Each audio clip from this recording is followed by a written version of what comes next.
Today we're going to talk about a recent Court of Chancery decision in Zucker versus Andreesen involving the Hewlett-Packard Company.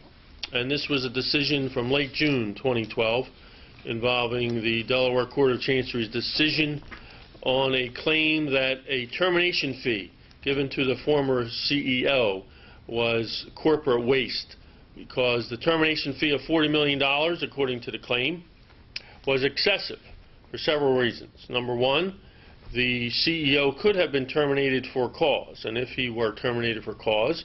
the company would not owe him a dime. So if he could have been terminated for cause without the company owing him a dime, why would the company give him $40 million as a termination fee? The Court of Chancery determined that under Delaware law, the Board of Directors, under the facts and circumstances of this case, were entitled to the presumption of the business judgment rule, and demand futility was not determined to be satisfied, and because they did not satisfy the tests for demand futility, the business judgment rule presumption applied, and the court was not going to second-guess the judgment. But this is consistent with a long line of Delaware cases where the courts will not second-guess decisions of the board when it comes to executive compensation, assuming that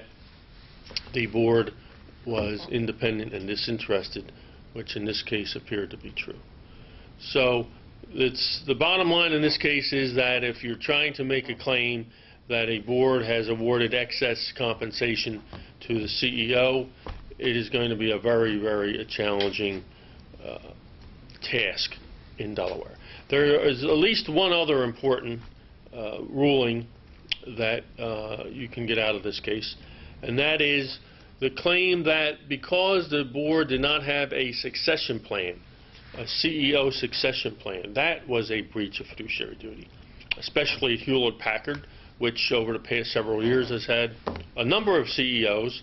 all of whom appear to have left rather abruptly, and there was no succession plan in place. The bottom line on this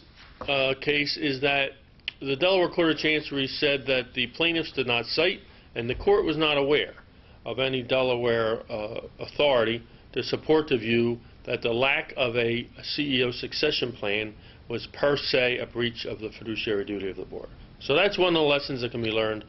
from this case, Zucker versus Andreesen. Among other lessons, that there is no per se breach of fiduciary duty simply because a board does not have a CEO succession plan.